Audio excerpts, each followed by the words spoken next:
Good morning, children. Today we are going to study part 2 of the chapter How Do Animals Reproduce? And here we will be dealing with the sexual reproduction taking place in plants as well as in animals. The keynotes of this topic will be sexual reproduction in plants. We deal with pollination, self-pollination and cross-pollination, its advantages, disadvantages. Then we come to human beings, male and female reproductive organs, birth control measures and sexually transmitted diseases, which we call as STD. Now, sexual reproduction in plants. First of all, I want to just give you a bit snapshot about the sexual reproduction. Why is it necessary?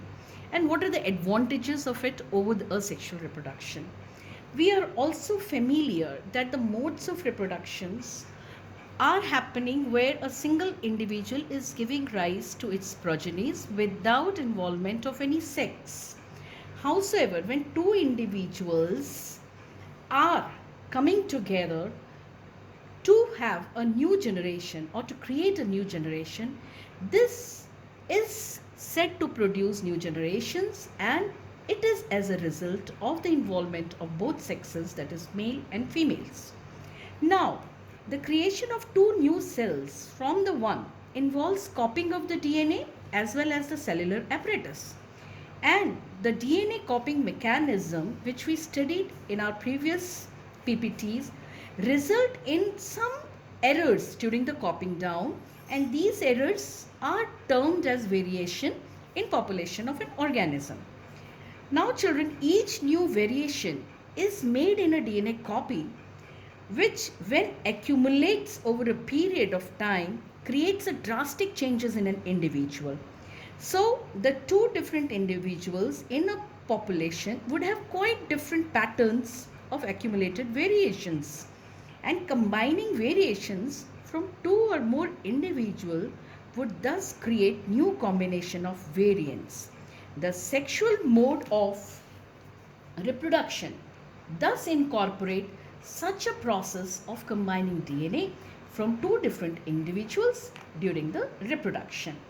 Now, a very specialized process is happening in the animals where the cell division occurs, where the number of chromosomes are reduced to half, and this process of cell division is said to be meiosis. This is a very important process of cell division taking place during the time of gametogenesis, that is the formation of gametes, which we call as a sperm or ova in human beings, or pollen grains or ovules in the plants. So when these germ cells from two individuals combine during sexual reproduction, a new individual is formed, and it results in establishment of number of chromosomes and the DNA content in the new generations. Now I come to the advantages and disadvantages of sexual reproduction over asexual reproduction. We have both advantages and disadvantages. Let me take into account the advantages. In sexual reproduction, you have got high genetic variability. In asexual reproduction, no, there is no genetic variability. The offspring will be carbon copy or the clone of the parent. Second point, it facilitates adaptation. The more the variability will be there, the better the new generations will be for the adaptations to the climatic change, etc. While during the asexual reproduction, there is no such thing as adaptation.